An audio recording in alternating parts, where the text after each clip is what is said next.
assiste e que com certeza a essa altura já deve ter lá no fundinho a certeza de que o Palmeiras será o campeão brasileiro, porque tudo conspira para isso, nas duas partes, né? O Vitor falou a respeito do que os concorrentes fazem e eles fazem muito pouco. Hoje o Flamengo mais uma vez perdeu. Temos matematicamente o Internacional, exceto com essa condição. Hoje, nesse momento, o vice-líder é o Fluminense, mas o grande perseguidor técnico, em termos de potencial, para todos nós que acompanhamos o campeonato, é mesmo o Flamengo, que por uma série de circunstâncias se dividiu aí, começou um trabalho com outro técnico, e depois a gente percebeu que não seria o ideal, e no fim tudo isso está conspirando para que o Palmeiras, mais uma vez, seja campeão brasileiro. E a gente fala para o Palmeiras jogar com um homem a menos não é tão difícil assim. Não é tão difícil porque o Palmeiras torna isso fácil. Não foi hoje, não foi no jogo contra o Atlético Mineiro, é todo um trabalho, né? Todo esse competente trabalho do Abel, que se como técnico de futebol tem se mostrado, para mim, sem dúvida nenhuma, o melhor da América do Sul, pelo menos há 2 temporadas. Se como técnico de futebol ele tem se comprovado aquilo que a gente espera, infelizmente, do ponto de vista disciplinado, do ponto de vista do controle, do ponto de vista da cabeça fria, do coração quente, o coração é até quente, mas está faltando cabeça fria para o Abel, né? Mais uma vez, hoje faltou. Vamos discutir depois, professor. Vamos discutir depois. Olha, eu acabei de colocar no papel aqui uma pergunta para vocês que eu vou jogar daqui a pouco na bancada, depois do destaque do Birner e do Zelt. Se o Palmeiras jogou para ser campeão, se ele está jogando para ser campeão, se vocês estão se baseando naquilo que o Palmeiras está jogando ou na vantagem que ele tem na pontuação, na classificação do campeonato. Acho que é uma coisa importante para a gente discutir aqui. Não é, Zupac? Boa noite. Tudo bem, Preto? Boa noite, Tudo companheiros. bom? Boa noite ao fã de esportes. Eu acho uma pergunta muito interessante essa, porque assim, o Palmeiras tem uma vantagem estabelecida no campeonato. E essa vantagem estabelecida é o que fará o Palmeiras ser campeão. Nesse momento, e quando eu digo nesse momento não é agora, já é um recorte um pouco maior do campeonato, sei lá, pelo menos os últimos 40, 45 dias, do mês de agosto para frente, se a gente pegar o desempenho da equipe do Palmeiras, não é um desempenho que se fosse ele durante o campeonato inteiro, a gente apontaria com certeza que esse time seria campeão. Porque hoje o Palmeiras tem uma vantagem que ela é merecida, mas que ela é muito mais calcada, na minha visão, na solidez do time e na força do time do que propriamente nos bons jogos, né? Já faz algum tempo que o Palmeiras não encaixa uma sequência de grandes jogos, né? Enquanto o jogo estava empatado, o clássico estava empatado, eu fui dar uma olhadinha dos números e até me preparei para trazer os números aqui, mas as coisas mudaram um pouco. Porque, assim, se o Palmeiras tivesse empatado com o Santos, dos últimos 5 jogos do Campeonato Brasileiro, o Palmeiras só teria vencido 1, que foi contra o Juventude, agora voltou a vencer. Desde o dia 1º de agosto, antes do jogo de hoje, o Palmeiras só tinha vencido 3 jogos nos últimos quase 50 dias. Tudo bem que teve aquela sequência complicada, né? Exato. Mais difícil, Fluminense, Flamengo, ganhou, Corinthians. Ganhou do Corinthians. Uma das vitórias é contra o Corinthians, né? Então, a gente olha para a Libertadores, o Palmeiras eliminou o Atlético Mineiro sem vencê-lo e foi eliminado pelo Atlético Paranaense sem vencê-lo também. Então, o Palmeiras passou a vencer menos. A questão é que perde muito pouco, né? Tem 2 derrotas no campeonato, né? Uma para o Ceará na primeira rodada e uma para o Atlético Paranaense no primeiro turno. Então, mesmo que o time não esteja jogando um futebol encantador de campeão, e o Abel avisou que isso aconteceria, talvez esperasse que conseguisse reverter o desempenho cedo, mas pela vantagem criada no começo e pela falta de concorrentes, o Palmeiras não tem concorrente. O Palmeiras será o campeão. Quais eram os 2 concorrentes do Palmeiras? O Flamengo e o Atlético Mineiro. O Atlético Mineiro tem uma temporada, assim, quase que num clima de depressão. Você vê o Atlético jogar, é um ambiente baixo astral, fim de feira, assim, muito ruim o ambiente. E o Flamengo esboçou a reação, mas hoje, concordo com o Birner, hoje o Flamengo praticamente se despediu da briga pelo título. E aí, Corinthians, Atlético Paranaense, Inter, Fluminense, vão ali também rodando quem é o vice-líder, mas ninguém com força. Então, pelo que o Palmeiras construiu jogando um belíssimo futebol no começo e pela força mostrada hoje, mais do que um grande futebol, o Palmeiras hoje não tem concorrentes na briga pelo título. Parece uma prova de revezamento. Isso. Né? Do segundo lugar para baixo. Exato. Revezamento de Corinthians, a chegada do Flamengo, chegada do Fluminense, o Internacional, o Fluminense que venceu hoje, enfim. Breiler Pires, o Zupac já respondeu, né, a colocação que eu fiz aqui, todo mundo vai tocar nesse assunto. Fique à vontade do seu destaque, tudo bem? Boa noite, Prieto, companheiros, fã de esportes. Meu destaque hoje vai para Vinícius Júnior e Rodrigo. Boa. Isso. Essa dupla nos deu muita alegria hoje, não só pela vitória do Real Madrid sobre o Atlético, fora de casa, jogando no Wanda Metropolitano, mas também pelo que fizeram, pela sambada que é redentora para todos nós latino-americanos, para o povo preto, para todos que estão na luta antirracista, porque foi uma sambada, primeiro, contra os racistas do mundo inteiro, para mostrar que eles estão do lado perdedor, do lado derrotado, sempre. Depois, uma sambada na cara dos racistas europeus, porque eles se orgulham muito de ter descoberto o Brasil, descoberto a América, como se não existisse nada aqui antes, mas eles não dizem que eles inventaram o racismo. Esse não é um produto nosso. Esse é um produto de colonização, de violência, de escravidão, e isso está na conta deles. Então, quando o Vinícius Júnior e o Rodrigo fazem esse ato diante desses racistas, e não são todos, é bom ressaltar, mas uma parte considerável da sociedade europeia é assim, e ficou claro na manifestação de torcedores do Atlético antes do jogo, xingando o Vinícius Júnior, chamando de macacos, e aí não tem margem para dizer que foi mal interpretado, que tiraram do contexto. Ali a manifestação racista e todo mundo em volta quieto, ninguém se manifestando. E é bom para esfregar essas imagens também na cara do senhor Ancelotti, que disse que não existe racismo na Espanha. Existe sim, como existe no mundo inteiro, e hoje Vinícius Júnior e Rodrigo, com aquela sambada, conseguiram um gesto de protesto, um gesto para mostrar que eles estão do lado certo da história e para fazer com que a gente sinta orgulho do jogador brasileiro, não só pelos dribles, pelos gols, mas hoje nós sentimos orgulho de Vinícius Júnior e de Rodrigo pela atitude, por mostrarem que um gesto de racismo não pode passar batido, não pode ser ignorado. Eles responderam em campo, mas também fora dele, com discurso, e por isso eu gostaria fiz questão de saudar Vinícius Júnior e Rodrigo no meu destaque. Discurso fez você, orgulhoso tô eu aqui, né? Porque, um destaque, foi um editorial, foi um desabafo do Breiler e até em função desse seu desabafo aqui, nós vamos entrar ainda no programa para discutir essa questão Vinícius Júnior e falar do grande clássico de Madrid. Né? O que fez o Rodrigo na partida também. Então vai ter espaço aqui no nosso Linha de Passe. Boa. Valeu. Foi bonito de se ver. Legal. Bonito que você fez aqui. Valeu. Melhores momentos aí da vitória do Palmeiras para cima do Santos por 1-0. Queria te ouvir também, Biner, a respeito da colocação que eu fiz ali atrás.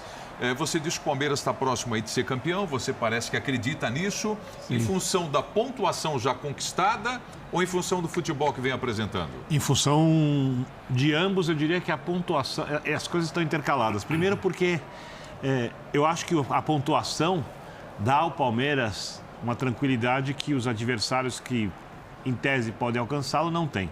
Segundo, porque o Palmeiras é o time mais bem treinado do país. É o time que consegue lidar melhor com diferentes situações de jogo e dificilmente perde as partidas. Em terceiro lugar, porque é uma equipe que tem uma confiança tão grande que, ao perder o jogo, ela em nenhum momento se mostra acuada, seja contra quem for. Ela pode até perder, como perdeu para o Atlético Paranaense a classificação da Libertadores em casa, mas ela não fica acuada. Ela acredita, e os jogadores já falaram disso, que consegue lidar com uma situação como essa. Então, a gente não tem outras equipes tão bem preparadas em todos os aspectos do Campeonato Brasileiro. Se for me pegar só o futebol, eu fecho com o Zupac. O futebol que o Palmeiras joga há algumas rodadas não é o futebol que, por exemplo, daria ao Palmeiras a vantagem na classificação que ele tem hoje. Mas ele adquiriu essa vantagem, jogando melhor em outro momento. E esse campeonato, um campeonato de pontos corridos, é um campeonato que premia, a gente cansa de falar, a regularidade. É um campeonato que vai vencer quem jogar melhor ao longo da temporada e não quem tiver um momento melhor ou alguns jogos melhores na temporada. E o Palmeiras é essa equipe, é a equipe que jogou melhor em boa parte do campeonato, foi o melhor time em grande parte da competição. Hoje é um time difícil de ser vencido, não joga um futebol espetacular, mas joga um futebol muito competitivo. E os adversários, aí o Inter está se arrumando, não tem elenco para brigar com o Palmeiras, se conseguir vai ser uma façanha. Fluminense, time extremamente bem treinado, não tem elenco para brigar com o Palmeiras. O Atlético não começou a temporada ainda direito, né? Mesmo com ela quase terminando. E o Flamengo, que podia brigar, parece que não tem... Time titular, hein? É time titular hoje, falo do Flamengo. Titular, força Não total. não tem... acredita. Né? Hoje, pra mim, depois a gente vai falar disso, eu não quero invadir a pauta, mas pra mim ficou muito claro hoje, mesmo com o Flamengo competindo bastante, que essa questão de colocar o Campeonato Brasileiro como terceira opção tem um impacto no comportamento dos jogadores. Eu não imagino o time que vai atuar como atuou hoje. Eu não tô nem falando que jogou mal, tá? Não quero atropelar a pauta, mas não vai jogar com o mesmo espírito, por exemplo, na final da Libertadores. Eu sei que a sua proposta é justamente da dicotomia, mas eu gostaria de propor uma terceira via, que é a maneira como o Palmeiras administra. Porque só pontuação não dá título a ninguém. Senão, o São Paulo de Fernando Diniz poderia ter sido campeão brasileiro quando tinha uma diferença de 7 para 8 pontos.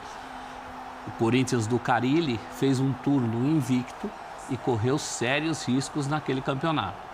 Só futebol, se fosse só futebol, o Flamengo, por exemplo, teria muito mais chances do que tem hoje. Porque ele tem feito grandes jogos. A questão está na competência como o Palmeiras vem administrando. E essa competência, ela não cai do céu. Se ele é o time que pode confiar em uma bola parada, por exemplo, que é o que tem salvo muitos resultados do Palmeiras, a tal bola parada. O Rony disse isso aqui no ar para Marcela Rafael no Sport Center, quando falava do jogo com o Atlético Mineiro. Ele disse, a gente confiava. Por que confia? Porque tem essa qualidade, porque o Palmeiras tem um leque. Não é uma jogada só, a bola parada para a cabeçada de um zagueiro, embora ele também tenha um zagueiro para fazer isso, mas o Palmeiras tem um leque de opções com bola parada. O Palmeiras tem um jogador durante todo o ano que é o Scarpa, tem o próprio Rony como um escape, tem várias opções, teve uma bela temporada do Veiga, tem o Dudu muito importante, tem um goleiro confiabilíssimo, tem o maior zagueiro da América Latina na atualidade. Então não é à toa, é a maneira como o Palmeiras administra. E às vezes pode ser uma maneira até improvável. Essa vitória de hoje, durante a partida, durante muitos momentos, essa vitória foi improvável. Improvável pela resistência que um Santos limitado de cara ofereceu. O Santos jogou bem. Improvável depois pela mais uma expulsão, né? A expulsão do Danilo, a gente ainda vai falar mais sobre a expulsão. E, no entanto, o Palmeiras encontra forças. Mas ele não encontra força porque ele é o eleito do Papai do Céu. Ele encontra forças porque tem um trabalho, tem de onde tirar. Então, para mim, eu fico pouco à vontade. É claro, não é pelo jeito que o Palmeiras vem jogando ultimamente. Não fez grandes partidas, inclusive contra o Juventude, que foi a última vitória anterior que o Zupac citou. Foi um jogo em que o Palmeiras correu riscos. O Palmeiras sempre está no limiar de perder pontos, né? O risco de perder pontos, que ele não perde. E os outros perdem. O Palmeiras não tem culpa disso. Então, tem um acumulado, não é só sorte, não é só esperar as coisas acontecerem, é ter de onde tirar. Claro que não. Sorte definitivamente não é, né? É uma questão de consistência mesmo. E o apoio do torcedor fundamental também, né? Sim. Expulsão do jogador, do Danilo, e o torcedor empurrando o time. Porque o torcedor confia, já viu essa história? Exatamente. O torcedor confia nesse trabalho, nesse técnico, no tal plano, nos jogadores. Os jogadores confiam. Todos se confiam ali mutuamente. Ainda que não tenha, por exemplo, o Bruno Tabata, que depois da lesão do Veiga virou o titular. O Tabata não fez um bom jogo. O Abel mexeu bastante durante o jogo, né? O Palmeiras começou com o Tabata centralizado como o 10, o Dudu na esquerda e o Scarpa na direita. E ele foi mexendo bastante com eles durante o jogo. E o Tabata não estava bem. Então, mesmo sem contar com alguns jogadores na sua melhor forma individual, ele tem conseguido, nos momentos mais críticos, extrair o resultado. Essa é uma prova de resiliência desse time, né? Eu acho que isso leva o Palmeiras adiante nesse momento da competição. E aí, a gente fala do lance da expulsão, a gente volta para trás, né? Na Libertadores, contra o Atlético Mineiro, a hora que o Palmeiras perde 2 jogadores, o time consegue se manter forte, leva para os pênaltis e elimina o Galo. A hora que tem jogador expulso contra o Atlético Paranaense, o Palmeiras faz o 2-0, né? Tava 1-0, o Palmeiras ainda faz o 2-0, toma o empate, mas consegue se manter forte ainda com 10. E hoje, de novo, né? O Palmeiras passou a ter mais chances. O Palmeiras passou a ser mais perigoso a partir da expulsão do Danilo, né? Porque o jogo estava muito franco, muito trocado. O Santos fazendo um bom jogo. Soteldo, para mim, foi o melhor em campo. Fez uma partidaça o Soteldo, né? E aí o mérito pro Orlando Ribeiro, o técnico interino do Santos, Não sei Grande sacada, né? Coloquei ele de 10, não só de 10 mesmo, mas 10 para sabe dar que liberdade para ele. Eu achei meio estranho quando eu vi a escalação, Soteldo de armador, mas funcionou. Funcionou porque tirou a obrigação dele de voltar para acompanhar a lateral ou ponta, deixou ele próximo do Marcos Leonardo e ele passeou e para mim foi o melhor em campo. Mas aí pode ser também uma leitura do Orlando Ribeiro do adversário, porque ele preparou visivelmente para esse jogo do Palmeiras. E aí temos um Danilo que não vem bem. Um Danilo que não tem passado segurança, nem mesmo no aspecto anímico. A gente tem visto um Danilo um grau abaixo na intensidade que pode jogar. Não só pela expulsão, mas pelo jogo, Danilo não conseguiu encontrar a marcação do Soteldo. O Santos colocou um jogador rápido para flutuar no meio-campo e o Danilo perdido. Então é algo pro Abel também trabalhar. O Danilo é só um exemplo de como esse time do Palmeiras, à exceção do jogo de volta contra o Atlético Paranaense, tem entrado meio desligado no primeiro tempo. Talvez até com aquela confiança de que pode resolver no segundo, por ser esse Palmeiras que consegue arrancar resultados a fórceps, mas nem sempre vai ser assim.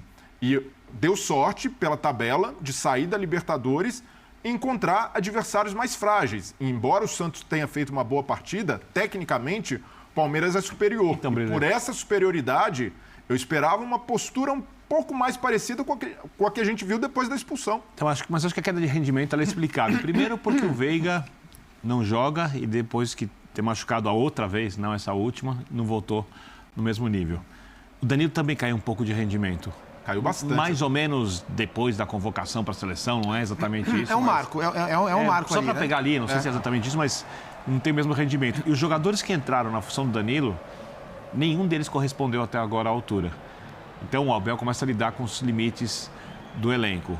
Os centroavantes contratados ainda estão desabrochando, né? Ainda não são jogadores realmente prontos para conseguirem manter o nível do melhor Palmeiras possível. Então ele fica com um elenco muito curto. Muito curto. Então, mas o que chama atenção para mim é o Palmeiras ter esse nível de atuação no primeiro tempo, que ali está basicamente o time titular. Não tem o Veiga, faz diferença, é um cara que impacta esse jogo coletivo. Mas para mim o Palmeiras tem jogado melhor até quando mexe. O Danilo e o Veiga eram jogadores, digamos assim, que jogavam o nível do Palmeiras lá para cima. Junto com o Dudu, com o Rony, com o Scarpa e com o Gustavo Gomes e o Everton. Todos que são o pilar no entorno do que você pode montar a equipe. De repente, o Murilo está bem e tal, mas o Luan joga bem. O Marcos Rocha fez uma parte da temporada em nível muito alto. Mas o Mike entra ali, ok. Então, você consegue administrar situações. Quando esses jogadores saem, esses jogadores todos atuando muito bem durante o momento da temporada, ou quando cai o rendimento desses jogadores, o time cai junto. É natural, porque você não vê o Palmeiras com problemas de posicionamento. Eu não acho que o Palmeiras entra pouco concentrado, eu acho que o Palmeiras entra no jogo com a devida intensidade, eu acho que o Palmeiras não consegue fazer o seu jogo melhor, e aí eu acho que os próprios jogadores sentem isso um pouco, mas no final das contas, como tem um método, uma ideia, confiança, etc., continua, e aí o que antes era uma vitória que se ganha ali com sobra e tal, hoje se diz arranca o resultado. Mas aí eu vou na linha do mérito, não vou na linha da sorte, porque para mim é um pacote de coisas que foi construído ali ao longo de um bom tempo e que o Palmeiras consegue lidar. E que os adversários, isso é essencial, não tem. Mas eu acho que essa é uma das questões, os adversários não têm. Eu não digo nem que entra pouco concentrado, é mais sobre como o Palmeiras não consegue reproduzir um tipo de abordagem de jogo que geralmente tem mata-matas. Como o Abel, e até é difícil em pontos corridos ter essa regularidade, e até pelo contexto dos jogos. Contra o Juventude, por exemplo, eu até esperava um jogo mais travado por ser o primeiro pós-eliminação. Mas nesse, com 40 mil pessoas no Allianz, aquele ambiente já tinha tirado essa carga da eliminação de Libertadores. Eu achei o Palmeiras muito abaixo do que a gente está acostumado a ver no primeiro tempo e, para mim, carregando um pouco essa coisa de... Não, no segundo tempo dá, ali a gente vai tirar de alguma maneira. O Dudu, por exemplo, ele começa a entrar no jogo, ele começa a ser mais acionado no segundo tempo e principalmente depois da expulsão, e sobe de produção com isso. Mas se a gente olhar, mesmo nos jogos da Libertadores recentes, o Palmeiras entrou num nível abaixo do que a gente está acostumado. Né? Contra o Atlético Mineiro do Mineirão, o Palmeiras fazia um jogo ruim, tomando 2-0, conseguiu se concentrar no momento mais adverso. Contra o Atlético Paranaense, na Baixada, o segundo tempo é bem melhor que o primeiro. Sim, então, tem sido uma constante, né? O Palmeiras não está conseguindo manter o mesmo padrão. O Abel tem certeza que tem muito da questão física e ele alertou isso durante a temporada inteira, porque o Palmeiras pulou etapas, porque por causa do Mundial o Palmeiras começou a temporada a 1000 por hora e ele falou várias vezes em coletivas, né? Não sei como esse time estará no meio da temporada. A gente já está além do meio da temporada, né? E o time não recuperou. A impressão que eu tenho é que em termos de desempenho vai ser improvável o Palmeiras voltar a jogar nessa temporada o que já jogou. A impressão que eu tenho é que o Palmeiras vai jogar algo próximo a isso, alguns jogos melhor, outros jogos pior, dentro dos jogos alguns momentos interessantes. A impressão que eu tenho é que o Palmeiras está agora arriscando data, queimando, temos a vantagem, faltam 11, menos um. Vantagem regressiva. Vantagem regressiva. Mas agora, propriamente esperando a evolução. Será que a gente não está sendo muito exigente? Precisa fazer não mais. precisa. Não precisa. Tá É uma administração competentíssima. Se o ano acabar assim, será um campeão merecidíssimo. Não vai ser aquele campeão que você fala assim, se tem mais 3 rodadas. Porque não tem concorrente. Não tem concorrente. Então, não tem ninguém fazendo mais. Esses méritos que eu destaquei aqui são méritos muito mais palpáveis numa competição de pontos corridos. É por isso que a gente está falando desses méritos, nos pontos corridos. Uma Libertadores se perde numa noite, como o Palmeiras perdeu. Num lance. Sim. O Palmeiras esteve a um lance de ir para os pênaltis. 1 minuto que aguentasse ali, até nos pontos corridos, a coisa mais uma vez seria vingado com uma presença tripla em final de Libertadores. Agora, para o futuro, algumas questões precisam ser pensadas. O Scarpa já não ficará, a gente já viu que o Tabata não é Scarpa, não é Veiga, então aí é um outro momento. O Palmeiras precisa pensar no que vai fazer na vida lá na frente. Para esse brasileiro, manutenção muito além de competente. Deixa eu só chamar atenção para um detalhe aqui. O Zupac aqui no meu lado já disse, acho que mais alguém falou na bancada também, não tem concorrentes. Gosto isso dessa também, isso também por conta do que o Palmeiras está fazendo. Sim. O Palmeiras faz um campeonato que em determinado momento, por exemplo, de repente o Dorival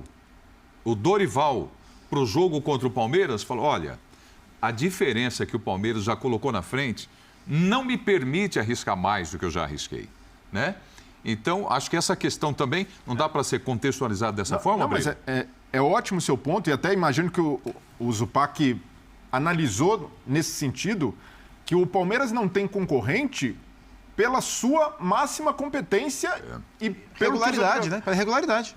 Se a gente analisar no papel o que os times poderiam render, esse talvez seja um dos campeonatos com a maior imprevisibilidade, em que um Atlético Paranaense poderia ser cotado, e tem jogado para isso, está na 3ª posição, em que o Inter não é um elenco ruim, se a gente olhar ali a qualidade. O Corinthians é um time que está na final da Copa do Brasil, um time que se reforçou muito, investiu. O Flamengo, a gente não precisa nem dizer. O Atlético acaba sendo um vexame pelo que se imaginava, pelo que não conseguiu produzir como atual campeão. Então tem muito adversário que poderia estar ali na cola do Palmeiras e que não consegue chegar, porque esse time do Abel, mesmo quando não é brilhante, vai lá e marca 3 pontos. Então, e isso é muito difícil. Hoje, por exemplo, o Palmeiras consegue fazer algo que só times com muita maturidade tática e emocional conseguem, que é, primeiro, superar uma expulsão. E quando o adversário dá a mínima brecha, e o Santos deu, porque assim que a expulsão do Danilo, o Orlando Ribeiro, técnico do Santos, tenta botar o time um pouquinho para frente e talvez aí ele tenha pagado por isso. Ele coloca o Ângelo... Pode tirar o talvez. Ele coloca o Ângelo no lugar do Lucas Braga. O Lucas Braga, ele hoje no Santos joga mais como... Ele faz recomposição. No ataque é praticamente nulo. Entra o Ângelo para tentar dar um poderio maior na frente... E entra o Carlos Sanches, que já não tem uma intensidade alta, mas melhora o nível técnico do time. Mas isso dá os espaços suficientes para o Palmeiras encontrar o seu gol.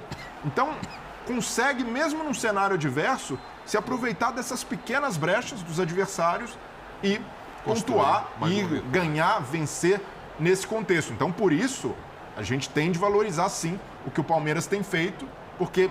E não são todos... Se a gente pegar a campanha inteira do Palmeiras, a gente vai encontrar jogos com uma regularidade muito maior, em que o Palmeiras jogou bem no primeiro e no segundo tempo, em que mereceu até ganhar por mais gols, mas nos 2 últimos jogos, pelo recorte recente, poderia ter sido um Palmeiras um pouco mais intenso. E concordo com o Celso, pela vantagem que tem, não precisa fazer tanto esforço como os concorrentes. Quando a gente fala da concorrência, né, eu acho curioso a gente olhar. O Palmeiras não é o melhor time do Brasil no papel. O Palmeiras não joga o melhor futebol do Brasil. Mas o Palmeiras, ele é consistente dessa maneira. Então, quando ele joga bem, ele vence. Quando ele joga mais ou menos, ou ele vence ou ele empata. Quando ele joga mal, ele no mínimo empata também. Difícil perder. E por exemplo, o Flamengo. O Flamengo é o melhor time do Brasil. O Flamengo vive uma irregularidade enorme nesse campeonato, porque o começo do campeonato era um Flamengo ruim, nas mãos do Paulo Souza, e a hora que o Flamengo ficou um time bom, como se espera que ele seja, que ele fosse, no caso, ele se divide entre as Copas. Então, no Campeonato Brasileiro, é um time extremamente irregular, embora tenha feito partidas encantadoras. O Fluminense, que para mim joga um futebol melhor do que o Palmeiras, é um time que não consegue se manter consistente o campeonato inteiro. E os demais, o Atlético Mineiro, enfim, o Atlético Mineiro é o baixo astral, né?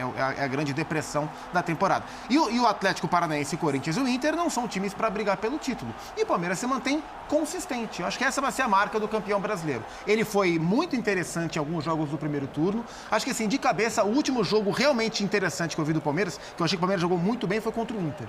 O Inter teve momentos de reação. Fez o gol no finalzinho. Mas foi um jogo o primeiro tempo do Palmeiras foi muito bom. Foi no nível quando o time tinha mais força física na visão do próprio Abel. Mas é um time consistente. E no campeonato de 38 rodadas, enquanto os outros têm a irregularidade como marca, quem tem a consistência está um passo à frente. E só um detalhe, Pietro. Sabe quem está assistindo o programa? Quem está assistindo? Mensagem para ele? Antero Greco. Antero Greco. Então eu vou dar uma informação. Beijo, Antero. Beijão. Vou dar uma informação para o Antero, porque o Antero já sabe, mas não custa lembrar que o Palmeiras tem o melhor ataque do campeonato, 44 gols. Segundo melhor ataque tem Fluminense e Flamengo, 42 gols cada. E o Palmeiras só tomou 19 gols. O Flamengo tem a segunda melhor sistema de marcação, tomou 24 gols. Quer dizer, o Palmeiras tomou 19 gols em 27 jogos. Ou seja, pode não ser o melhor futebol do Brasil. Pode não ser o melhor time ou o melhor elenco do Brasil. Mas é de longe o melhor time do campeonato. A gente está falando do campeonato brasileiro. Dentro do campeonato brasileiro, esse Flamengo maravilhoso, cheio de encantos meu, era também o Flamengo do Paulo Souza. Esse Fluminense do Diniz tem altos e baixos. O Corinthians teve todos os problemas que a gente sabe. O Atlético Paranaense, até porque dividido, e também quantos técnicos não passaram pelo Atlético Paranaense até acertar a vida com o Filipão, né? Tudo isso tem um preço. O Palmeiras é o melhor time do campeonato. A gente está falando do campeonato. Você não precisa ser o melhor time do país, nem o melhor elenco do país. Está aí o Atlético, que está entre os melhores elencos, melhor time, melhor tudo, e a grande decepção do ano. Né? Eu só acho que é uma via de duas mãos, viu, Brelha? O Palmeiras muito competente, mas na via dos concorrentes, esse ano nós temos a mais acirrada disputa pelo vice-campeonato. Sim. Pelo título nós não temos, não. Deixa eu fazer uma colocação aqui, outra para vocês. Em algum momento, assistindo o jogo, vocês pararam para refletir e falaram, pô, agora não seria a hora para colocar o Endrick na partida? Teve esse momento que passou pela cabeça de vocês, assistindo o Clássico, ou ainda não? Talvez esse momento tenha existido no 0-0, enquanto estava 11 contra 11. A partir da expulsão, ficou claro que o Endrick não entraria, porque se o Abel tivesse que fazer alguma mexida, se o time tivesse mal e ele tivesse que mexer, seria para segurar, porque o Santos estaria em cima. Foi quando ele tirou o Scarpa. Isso, colocou o Gabriel Menino. E ele colocou o centroavante que fez o gol da vitória, né? Merentiel. Que é o Merentiel, que tinha dado uma bicicleta a la Rony pouco antes e quase fez o golaço. Quase. É que o gol do Merentiel foi um gol muito bonito. Já tá com moral, hein? Já tá foi marcado. Muito bonito. Então, ali não encaixava o Endrick? Ele Leônidas. Pois é, mas ele colocou o cara que fez o gol, né? Vai falar que ele tá errado? Não tá errado. Mas claro que não. Se a coisa não acontece, imagina a vida do Abel colocando o Merentiel e o Santos vencendo depois da expulsão. Merentiel não marcando o gol. Ia escutar bastante. É uma pena, porque a gente está tão escaldado que esse lado moleque do futebol que todo mundo tem, né? Todo mundo gosta de fazer essas suposições. A gente, como analista, já está tão escaldado em saber que a cabeça do técnico não é assim. O técnico não vai fazer isso. Toda vez a gente fala, né? Não, mas pensando com a cabeça do técnico, pensando com a cabeça do Abel, eu não achava que ele ia colocar o Endrick. Em nenhum momento? Que ele fosse. No jogo de hoje, não. Eu acho que a ideia de levá-lo para o banco não era para colocá-lo num plano inicial. Era mais para acostumá-lo a esse ambiente, para acostumar a torcida com a sua presença, sem que ele Começou a tenha que treinar entrar. essa semana, né, Sim. com os profissionais. Foi elogiado, nesse né? ambiente que você está dizendo. Então, a minha curiosidade é... Adaptação, acho que essa era a palavra, adaptação. Então, eu concordo contigo, Zupac. Então, eu acho que se ele não iria olhar para o Endrick como um cara para mudar o jogo. Mas 2-0, 35 minutos do segundo tempo. aí nesse cenário, A gente está falando de talvez. adaptação. Então, se esse tivesse, você poria. Ah, eu acho que se ele levou o jogador para o Mas banco... no 0-0 você não teria adaptação. colocado. Então, eu entendo, eu tenho que pensar sobre a perspectiva do Abel. Primeiro, ele vê o jogador treinar. Segundo, ele deve entender como o jogador está reagindo no ambiente do futebol do time de cima, porque é muito diferente. Quem acha que o jogador sai da base e é certeza, porque na base destruir que ele vai resolver no time principal, está enganado. Está enganado.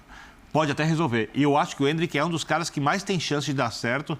O Endrick é uma enorme promessa. O Endrick pode se tornar um jogador em nível muito alto no futebol mundial. Pode se tornar uma estrela do futebol mundial. Eu não duvido de nada disso. Porque o que ele faz é impressionante. Mas ele vai ser testado muitas vezes até chegar lá. E ele vai ter que desenvolver coisas que ele não precisou desenvolver quando ele jogava, ou quando ele se ainda joga, né? Nas categorias de base do clube. Porque... Vai jogar essa semana a decisão. Porque é muito diferente. Mas é muito diferente mesmo. Você pegar qualquer jogador, eu pego o nível mais alto do futebol, pego o Cristiano Ronaldo, vou dar um exemplo, jogar lá para cima. O Cristiano Ronaldo chega no United, é um jogador, aí é um cara que marca ali pela direita, que faz os seus gols, vai aprendendo a lidar, e ele deslancha, você tinha uns 27, 28 anos de idade, quando ele começa a virar a máquina de fazer gols.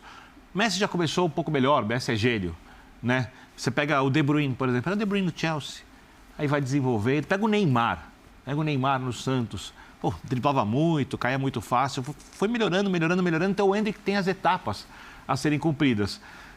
O treinador tem que colocar esse jogador para mudar partidas do Campeonato Brasileiro quando elas estão difíceis e com o time com o jogador a menos? Eu acho que não. Então eu entendo, Abel. Até pode, mas o papel dele não é esse, né? Não é isso que pede o momento do Endrick. Ele até pode.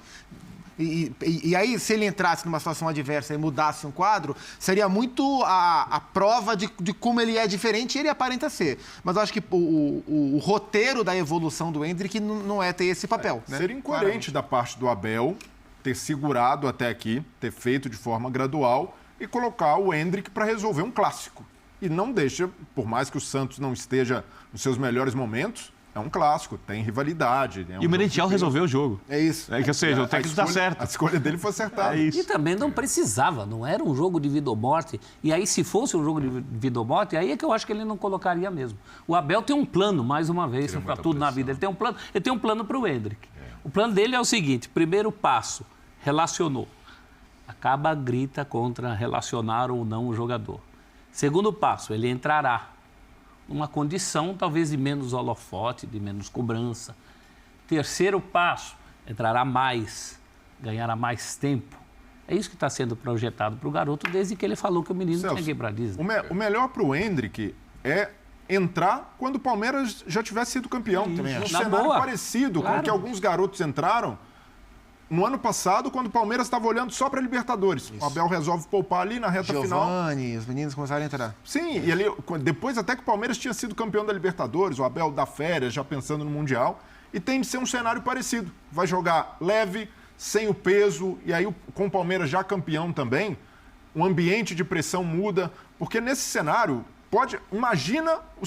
as pessoas sempre imaginam o Endrick entrando, fazendo gols, um novo super craque do futebol brasileiro, mas a gente precisa trabalhar, e o técnico principalmente, com um cenário diverso, em que as coisas não acontecem como se espera. Imagina um Endrick ficar marcado por perder um gol que pode complicar o Palmeiras na briga pelo título. Então, não precisa ser assim. Por isso citei que se o time está ganhando 2-0, faltam 10, 15 minutos, o time que controla bem o jogo, ele entra, time certinho, situação confortável, a bola vai chegar, tá leve, né? Quer fazer o gol, aí de repente faz um gol, acha um passe, vai se adaptando ao futebol, o jogo um pouco mais brusco, né? Bem mais brusco, que é o jogo do time de cima. E aí ele vai se acertando aos poucos e pode ali colocar o que ele tem de melhor no futebol e ir crescendo e sendo testado gradativamente, não ele chegar ali para, de repente, sair do banco para resolver um clássico com o estádio lotado, né? Com o time com o jogador a menos, sendo que o time é líder do campeonato e nada nada faz alguém que racionalmente olha o futebol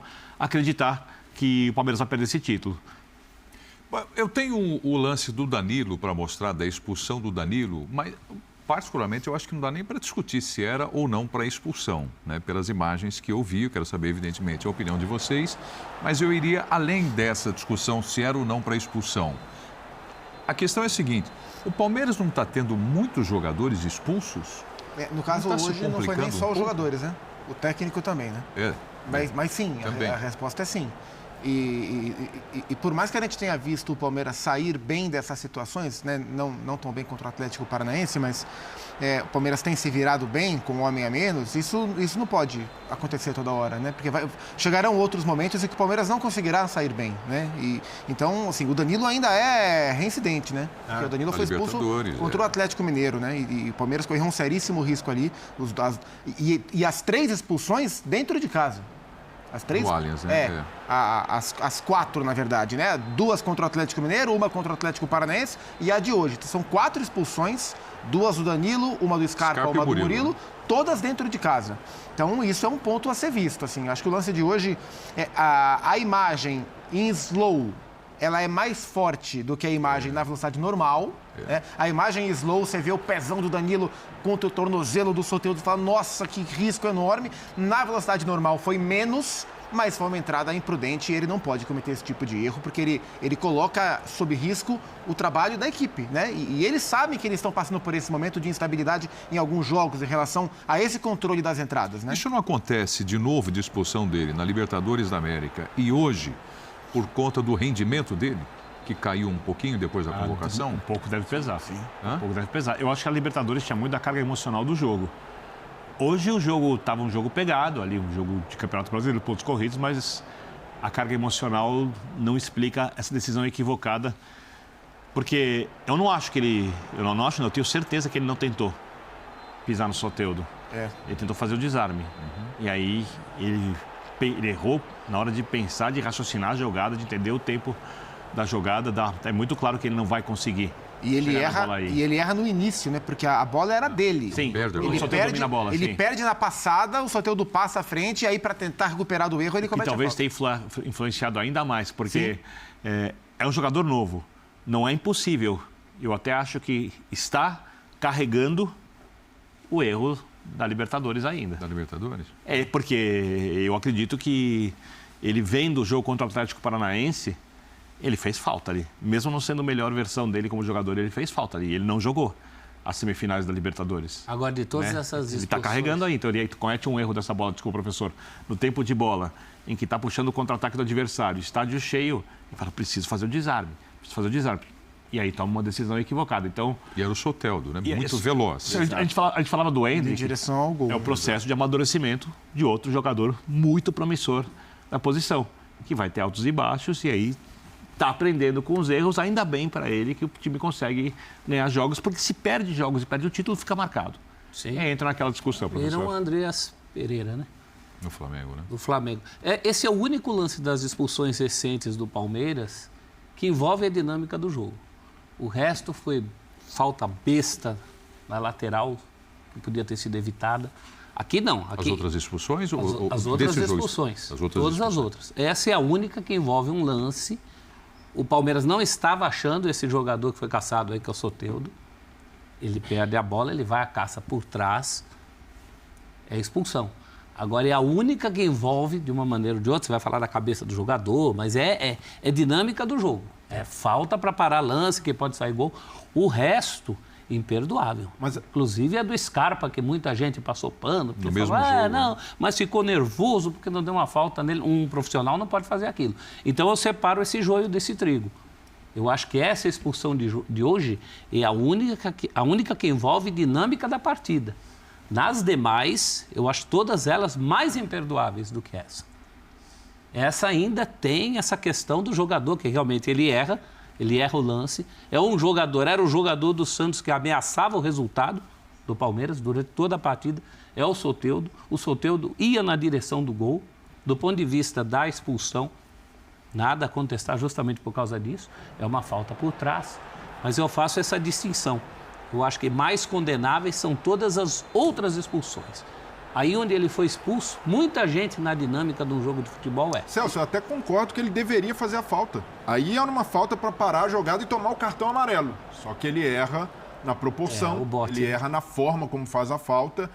E vejo que a queda de rendimento do Danilo tem muito a ver com fases que alguns jovens do Palmeiras têm vivido. Ele não é o primeiro a passar por essa oscilação, a passar por um período de questionamento. Alguns nem ficaram. Pois é. Então, Padre aqui de Paula. E alguns estão em fase de recuperação, como o Gabriel Menino. Desculpa te interromper, mas é que eu vou jogar exatamente para você, né? O Abel vai falar já aqui no Linha de Passe, o Abel Ferreira. Mas eu já quero antecipar o que ele disse. Aspas, então, do Abel Ferreira. Sobre o Danilo, já que é essa discussão, eu te interrompi e vai para você. Diz o Abel, acho que o Danilo fez muito mal em ir para a seleção. Na ocasião, conversei com o clube e expressei minha opinião sobre ele ir, mas não sou eu quem mando. Agora está numa fase menos boa, mas já viveu grande fase e isso faz parte. É algo que não dá para controlar, porque ao contrário do Pedro, por exemplo, o Danilo não foi chamado para sub-20, sub-23, para a seleção olímpica. Ele foi chamado para a seleção principal. No ciclo de Copa do Mundo, às vésperas do torneio. Pois é, nenhum jogador recusaria, muito menos o clube teria poder para não liberar o Danilo. Então, nesse aspecto, não foge a alçada do clube, também do atleta. Qual jogador vai recusar uma convocação para a seleção principal? Ano de Copa. E aí a gente vai repetir o raciocínio do Gabriel, do que aconteceu com o Gabriel Menino. Ele se deslumbrou porque foi para a seleção. Isso acontece com qualquer atleta, com qualquer um. Você é jovem, de repente você está na seleção brasileira, no time principal. Você vai sair um pouco da casinha. Do lado de estrelas do futebol mundial. Sim. Ele é fã desses caras. Pois é. E ele quer jogar do lado desses caras. não existe nada mais humano e natural que o jogador se deslumbrar num cenário desses. O clube precisa, de alguma maneira, se blindar e blindar os seus atletas disso. Tentar oferecer mecanismos para que eles possam continuar focados, concentrados. No caso do Danilo, por exemplo, eu nem condiciono tanto a seleção. A presidente do Palmeiras, a Leila Pereira, antes do meio do ano, já se antecipou. Não, o Danilo não sai na metade da temporada. O Danilo nós vamos segurar. Foi antes de um jogo da Libertadores América que ela falou. Sim, eu também não me recordo. Vivo. Pois é, foi e deu uma declaração espetaculosa ali, midiática. Isso entra na cabeça do jogador de alguma maneira. Por mais que ele tenha o staff, que ele tenha a família, ele vai sentir que está na crista da onda. Então é preciso que o Palmeiras observe o que tem acontecido com vários jovens da base. É o caso de Patrick de Paula, Gabriel Menino, que está se recuperando, o Danilo, e consiga se prevenir. E às vezes não vai conseguir. E é preciso que o treinador trabalhe com a cabeça para não deixar, para de alguma maneira o Danilo reencontrar o seu caminho, e ele vai reencontrar em algum momento, porque tem muito talento, tem muita qualidade, mas para que o clube não ajude a colocar mais lenha na fogueira. Esse tipo de declaração do Abel ajuda a diminuir a paciência da torcida com o jogador. Então, o técnico, nesse momento, tem de internalizar, chamar, conversar, como ele fez com o Gabriel Menino. O Gabriel Menino até demonstra gratidão ao Abel por ele ter conversado, por ele ter sido compreensivo. Então, eu vejo que ele pode usar mais disso, mais do interno e menos do externo, para recuperar o Danilo também. Acho que a gente tem que respeitar, né? Claro, é ele que convive com o rapaz. Se ele está falando isso, ele tem mais elementos do que todos nós aqui. Agora, me causa estranheza essa relação tão direta. É uma relação tão direta, acho que não ajuda. Acho que não ajuda. Como falou o Breler, só aumenta uma possível impaciência. Eu acho que teria outros caminhos para se tratar essa questão. Não relacionar diretamente com a seleção brasileira. Não entendi o caminho alternativo que ele parece sugerir aí.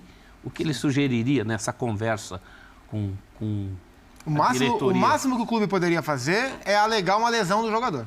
Né? O que não é ético. O que não é ético. Que não é honesto. Pois é. Né? Agora, a convocação não pode ser ruim. Desculpa, a convocação ela tem que ser comemorada. Né? E eu me lembro que quando o Danilo foi, e o Danilo só foi... Foi no dia 18 de maio, antes do jogo contra o Emelec. Que a Leila falou isso. Falou, tem reforço? Tem. O Danilo não vai embora. E o Danilo foi convocado, se eu não me engano, era a data FIFA, que era próximo à final da Champions League. E o Real Madrid e o Liverpool, Casemiro e Fabinho, estavam convocados. E um deles não... O Tite, acho que o Casemiro, não, o Fabinho voltava de lesão, o Tite estava em dúvida em relação à condição física dele, os dois chegariam mais tarde por causa da final da Champions, não sabia como eles voltariam fisicamente e convocou um volante a mais para ter ali. E esse volante a mais era o Danilo. E a convocação ela foi justa, porque o Danilo mereceu ser convocado. O Danilo é uma grande revelação do futebol brasileiro. E eu me lembro que, à época, o Tite foi muito criticado porque não pôs o Danilo para jogar. Sim. Por quê? Levou o cara, sei lá para onde? Só para ele viajar? A convocação não pode ser ruim. A seleção não é ruim. O ambiente dessa seleção, especialmente dessa, é um ambiente muito bom. É um ambiente muito bom de pessoas que gostam muito de estar na seleção. Então, assim, o problema não está na seleção. Isso eu posso garantir. Talvez o Palmeiras identifique algum problema no Danilo em relação a essa assimilação do todo, da juventude e tal. Agora, ser convocado não pode ser o problema. Isso, para mim, é o ponto. Teve uma outra expulsão no clássico no Allianz Parque, já no finalzinho da partida, do próprio técnico do Palmeiras, o Abel Ferreira. Confesso a vocês, eu não sei a razão pela qual ele foi expulso. É isso que eu queria entender. Né? Eu não sei porquê, eu sei que ele entender estava bravo. Do que ele está reclamando tanto, é isso que eu queria entender. Qual a razão? Então ele está ali, perto do assistente. Ele está falando um monte para o assistente, isso é muito claro. Né? Dá para... A gente vê que está reclamando. Ele caminha uma hora lá em direção ao assistente, falando. Ali, ó. Fala. Agora, eu queria entender qual é o motivo da reclamação. Qual o motivo da reclamação? Por que da reclamação? Birner, ele próprio disse, naquela entrevista que ele deu, foi no Roda Viva, né? Foi. Sim. Ele precisa se controlar. Ele precisa se controlar um pouco mais e tudo mais. Falar com a Monja Coen. A temperatura sobe pra caramba ali na linha lateral do campo. Né? Então, se justificando ou não, né, seria bom que ele tivesse um controle eu digo melhor, o seguinte, se isso não passa para os jogadores de um jeito negativo, se os jogadores não se incomodam, não falam, olha, o treinador vai faltar em tal jogo, se os jogadores não ficam mais pilhados do que deveriam e aí acabam sendo expulsos de maneira desnecessária, não injusta, de maneira desnecessária, as expulsões dele não têm interferido nos resultados da equipe, tá? Mas é óbvio que o ideal é que o técnico termine em campo. Isso é muito não, mas simples de ser até por uma entendido. questão básica, Birner. Como você vai repreender um jogador como o Danilo se você comete esse mesmo tipo de falta? Porque é semelhante. É o técnico e até... A gente sabe que ali na beira do campo tem muito nervo envolvido, as pessoas às vezes perdem a cabeça, mas em não dá tese, para comparar, né? O papel é alguém que precisa ter mais controle que alguém que... mas um jogador expulso versus um técnico expulso, para mim, são ausências de natureza completamente diferentes. Você jogar com um a menos... Não, sem dúvida. Acho que é muito diferente. Não, sem dúvida. Mas por uma questão hierárquica, de você chegar no jogador e falar, olha, isso aqui não dá para fazer, você precisa ter mais controle emocional, você precisa passar uma imagem também de autoridade para isso. Você acha o Atlético Paranaense competitivo? Muito, né? Em termos de... Sim. Filipão não estava no banco. Não, Na semifinal da Libertadores. Eu acho que é possível, sim, fazer a cobrança perdendo a cabeça e fazendo aquilo que você não quer que o jogador realize. Porém, concordo contigo, se você consegue manter o nível de concentração ali para não fazer a mesma coisa, você passa um recado para os jogadores também que, olha, estou irritado com vocês, estou aqui me segurando. Mas não acho que uma coisa esteja tão... O que eu acho que prejudica é essa ideia que às vezes o Abel passa de que está todo mundo me perseguindo, todo mundo contra mim. E aí os jogadores compram esse barulho e podem entrar menos equilibrados mentalmente do que deveriam. Eu acho que esse é o principal ponto. Eu realmente acho que ele precisa, ele também acha, né? Que ele precisa se controlar mais. Assim, o número de cartões de amarelos e de expulsões do Abel é um número incompatível com a importância que ele tem dentro do clube e do futebol brasileiro. Isso é incompatível. Ele é reincidente. Antes do campeonato começar, a gente fazia um cálculo aqui de 38 rodadas. Se a cada 3 ele é suspenso de um jogo, coloca isso no final. Ele já entrou pendurado com 2 amarelos hoje. Ele está sempre então, pendurado. Esse gancho é perfeito. Tem um detalhe, ele realmente já reclamou bastante. Sabe a quantos jogos ele não era expulso? A quantos? 52. bastante jogos. Ganhou crédito, professor? Que ele não era expulso. Havia Ganhou crédito, 52 professor? jogos. E o que ele é, todo jogo, aquela expectativa, olha, ele vai, olha o juiz em cima dele, olha a comissão técnica dele, não é só um problema dele. A comissão técnica dele teve caso que quem tinha que substituí-lo também não podia porque estava suspenso. Tem alguma coisa no ar. Fora esses números da não expulsão, e aí tem vários explode, não tem fatores. nada, não é? Eu acho que é um Depende excesso de árbitro. competitividade. É um excesso de isso. competitividade. Mas até aí a competição é para todo Não, mundo. mas eu acho que está errado. Eu acho que isso tem que ser controlado. Se você for fazer um ranking de técnico chato, que fica no pé de juiz, tá ele, tá o Mano, Sim. são os de sempre. Cuca. Assim como eu acho que Tá todo mundo errado. o Abel Não ele pode. tem dificuldade de assumir as derrotas, né? O Palmeiras geralmente perde por causa de outros. O Abel tem dificuldade para explicar as derrotas. E eu acho esse um ponto ruim. Mas eu também acho que ele vem na decorrência da sede absurda. Ele é tão obstinado por vencer, tão louco por vencer, que ele tem dificuldade de assimilar a derrota. E Isso, de alguma forma, não ajuda também o elenco? talvez, acho que mantém. Né? Assim como eu acho que esse descontrole dele à beira do gramado vem de um excesso de competitividade. Mas ele tem que achar alguma forma de controlar isso, porque em algum momento isso pode prejudicar seriamente o Palmeiras. É isso que eu acho. E não é de hoje, né? O presidente anterior do Palmeiras esteve aqui no ar com a gente, eu perguntei isso. O Gagliotti? O Gagliotti concordou, falou, é um problema dele. Agora Você não não pode acha que ser ele, essa coisa, ele é você não assim acha, mesmo. Você não acha que desde a chegada dele até hoje ele já melhorou bastante com isso? Bom, esses números de 52 jogos acho que sem sim. ser expulso já Eu são uma acabei prova disso. vendo Todos estamos aqui, aprendendo, então. inclusive ele. Agora, no dia a dia, mesmo nos jogos em que ele não foi expulso, pergunta para o torcedor palmeirense a apreensão que é acompanhar um jogo vendo o Abel sempre se expondo a possíveis expulsões, a possíveis atritos com todos os árbitros, o primeiro, o segundo, o terceiro, o quarto, são todos os árbitros. Não, é indefensável. Um árbitro, você não pode começar um campeonato contando que o seu técnico vai estar suspenso a cada 3, 4 rodadas. E é isso que vem acontecendo hoje em dia. Em muitas vezes, o Abel tem razão em reclamar. Ele reclama por alguma razão factível.